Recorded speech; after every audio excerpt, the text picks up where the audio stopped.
Margo Lane. And I'm Bob Spicer. This is your Lake of the Ozarks news update brought to you by Lake TV and LakeExpo.com, sponsored by Hy-Vee and YC Power Sports. Today we're going to talk about changes to the shootout you need to know before you hit the water. Why a local animal shelter wants to get off the public water supply. Strange. What Lorry water and sewer customers can expect next month. And yes, fall events are coming soon. We'll talk about one of the big ones at the lake, plus Lake Ozark celebrates 50 years as a city.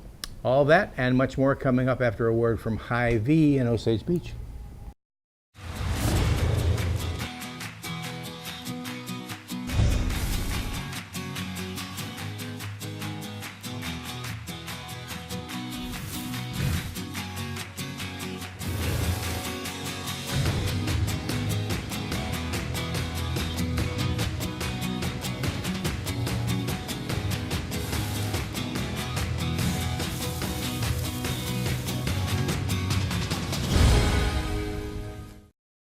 Chief Bagnall's rain dance sort of washed out hot summer nights.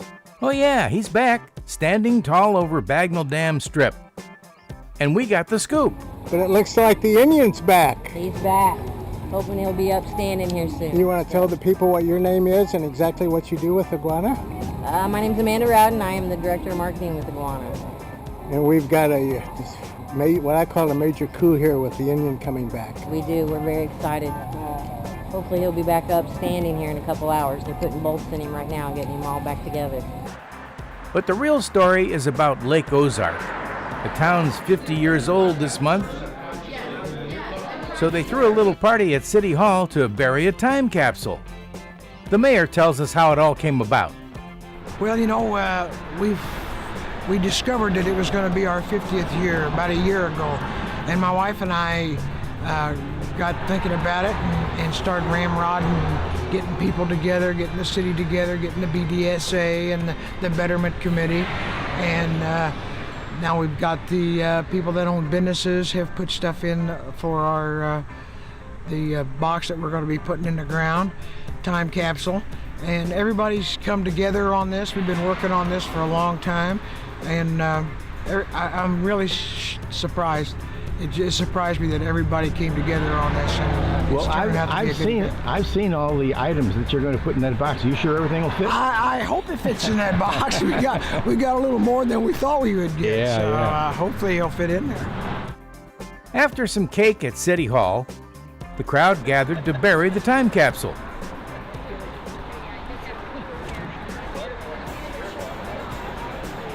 And take turns with the golden shovel.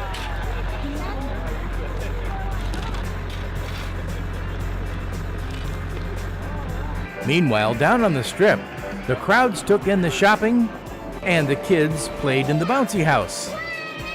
There were performers and bands, both on Luby Stage and down at Beavers at the Dam all day. Even Elvis came back from the dead. Well, he sort of looked like the king. There were dancing girls.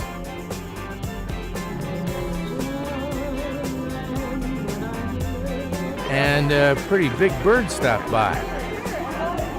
So did Big Loretta in the Lake Ozark official t-shirt. Lake Ozark, 50 years. Well, the whole celebration closed with a bang down at Beavers at the Dam. Happy 50th anniversary, Lake Ozark. Bob Spicer, Lake TV. It's shootout season and the Little Boat and Pontoon Poker Run is Friday. This is the poker run for all boats that are 32 feet or shorter. And this year there are 2 starting points. You can register at 8 a.m. at either Captain Ron's or Frankie and Louie's. From there, collect your hands at a dozen bars, including H. Toad's, Naughty Fish Rum Bar, and Coconuts, with several more along the way. The final stop and award ceremony is at Topsider at 6 p.m. Mini Shootout is also this weekend. That one's always fun to watch. Radio-controlled powerboat replicas compete for the mini Top Gun title, and some of these boats are hitting triple-digit speeds. That's at Hahatonka Springs Cove at the 14.5-mile marker of the Big Niangua. Registration and a meet and greet Friday at 5 p.m. Saturday practice starts at 9 and racing is at 1 p.m. and Sunday racing runs from 9 a.m. to 4 p.m. Saturday, you get a taste of what the Midwest has to offer at the annual Wine and Brew Festival. That's from 2 to 5 p.m. at the Lodge of Four Seasons in Lake Ozark. Wineries and breweries from across the state will be there offering samples along with restaurants from the area. Tickets are $15. If you feel like getting your groove on this weekend, you should check out the Lake of the Ozarks Caribbean Celebration Dance on Saturday night. That'll be at the La Roca Dance Center in Osage Beach. Tickets $7 for dance club members, $10 for non-members, and they include a free lesson if you show up at 7 o'clock.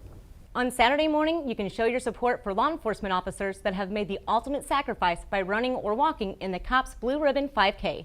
COPS, or Concerns of Police Survivors, is a nonprofit organization that supports the families of fallen officers.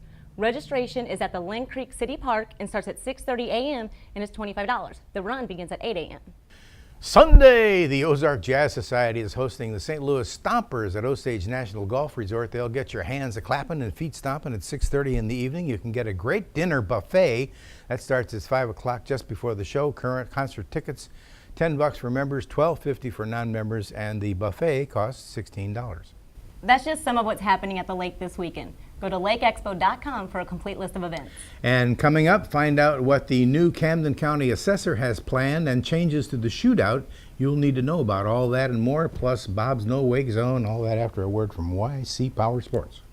On the road, on the trail, or on the water, if you're looking for heart-pounding performance and fun, head for YC Power Sports in Osage Beach. The biggest and best brand names in the field, along with incredible selection and unrivaled service. Make this year at the lake the best it can be, with a visit to our showroom in Osage Beach, and coming soon, our new relocated showroom in Columbia. Take a look at ycpowersports.com too. Summer fun is just waiting for you at YC Power Sports in Osage Beach and Columbia. Here's a safe boating tip from Bob's No Wake Zone. Captain Bob May. Wait! Don't launch your boat until you've had it inspected. A safety inspection of all required equipment and registration is the best way to get your boating season started to make sure you're in compliance with all Missouri laws. The Water Patrol, the Coast Guard Auxiliary, plus the power squadrons perform inspections at no charge. If you pass and get a window sticker, that signifies your compliance. You'll want to check your fire extinguishers, navigation lights, personal flotation devices for serviceability, sound producing devices, and make sure your drain plugs on the boat and motor are secure. Find out more by reaching out to any of those organizations via the web. And thanks to Bridgeport Marina for hosting us today. And until next time, we'll see you out on the lake, and hope you'll join us on Saturday mornings for Bob's No Wake Zone Boating Radio Show on News Talk KRMS. This year's Shootout boat race is fast approaching, and if you plan to be on the water, there are some new rules you should know about. The Highway Patrol Water Division is expanding the no wake restriction on Saturday, August 27th. Boats must travel at idle speed with no wake from the 31.5 mile marker to the 36 mile marker. That will start 30 minutes before the event around 8 a.m. and extend until 6 p.m. But this year, the no wake zone will also include the 30 mile marker from 3 to 6 p.m. The change is meant to help keep boaters safe as they leave the race. Then, on August 28th, the idle speed restriction extends from the 31.5 to the 36 mile marker. That will be enforced beginning around 9:30, 30 minutes before the race starts, and remain in place until 30 minutes after the last race on Sunday, which will be around 5 p.m. Lorry water and sewer customers will be seeing an increase on their bills. On August 8th, the city board approved a 34-cent water rate increase and a 77-cent sewer tax increase. New prices go into effect September 1st, and if you're wondering why the rate hike, board is required to adjust the rate each year to make sure the system generates enough revenue to pay for operations and maintenance. The Chief is back. Arguably the most famous figure at the Lake of the Ozarks, Chief Bagnall has returned. If you've driven down the Bagnall Dam Strip, you know the Chief. He's also been called Injun Joe, and well, he had been looking pretty rough in recent years, so Iguana bought him and a professional team gave the Chief a new lease on life. He came down early this year and now is standing again at his old spot in front of Two-Bit Town. Iguana, by the way, has also bought Two-Bit Town. No word yet on their plans, but expect to see some development at that nostalgic location on the Strip over the next few years. A mysterious water leak is breaking the budget at Ozark's Cat and Canine, formerly Staff Animal Shelter. They've had the water leak for quite some time, and their water usage has gone up and down by as much as 20,000 gallons in a month, but they haven't been able to find the source of the leak. Board has granted the shelter a discounted water rate until they learn this violated DNR covenants. Because the shelter cannot afford to pay a $400 water bill each month, the group asked to be disconnected from the city waterworks, but that's a problem. The DNR covenants will not allow them to be taken off the system because all businesses in the village must be connected. Next plan of action for Ozark Cat and Canine would be to contact the Missouri Rural Water Association. They might be able to locate the leak for free. Marty McGuire will not take the Camden County Assessor's Office until September of next year. But when he does, he wants to change a few things. His main focus will be trying to undo some of the controversial changes made by current assessor Kayla Henry. Henry has been assessing residential vacation homes as commercial if the owners are renting the homes on a short-term basis. The assessor before her, Eddie Whitworth, started the practice. For some people, this revenue is why they can afford a lakefront home, and there have been many folks upset about the increase in their property tax. McGuire isn't sure if residential properties that have been assessed as commercial can be switched back, but he plans to address it with the state tax commission. With this amazing weather that we're having, it's hard not to think about the fall. Well, the Osage Beach Fall Festival is right around the corner. It's set for Saturday, September 10th with a fun-filled day of food, crafts, entertainment, and kids' activities. And the city is encouraging more vendors to sign up this year. It's the perfect place to connect with the community and showcase your organization.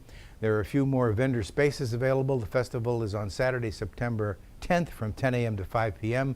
at the Osage Beach City Park. And if you're interested, go to osagebeach.org for more information. I'm Margot Lane, and this has been your Lake of the Ozarks News Update. Thanks for watching us on Como Connect Channel 90 and Charter Channel 197. And watch anytime on MyLakeTV.com. And remember to connect with us on Facebook and Twitter at MyLakeTV. And you can check out our Instagram page at @handle_LakeTV. And for Margot and the entire news team from here at the Lake TV News Studio, I'm Bob Spicer, and have a great day. Yeah.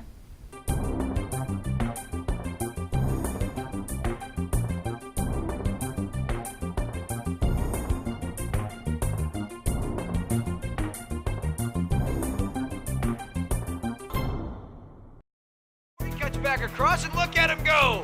And from 77 yards out, here he goes across midfield.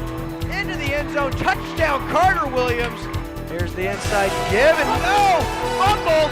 Lakers recover, and I will tell you what. High school football. See it live on Lake TV every Friday night. Pre-game show starts at 6:40. Kickoff at 7 on Charter Channel 197, Como Connect Channel 90, and streaming live on MyLakeTV.com. Lake TV, your Friday night site for high school football.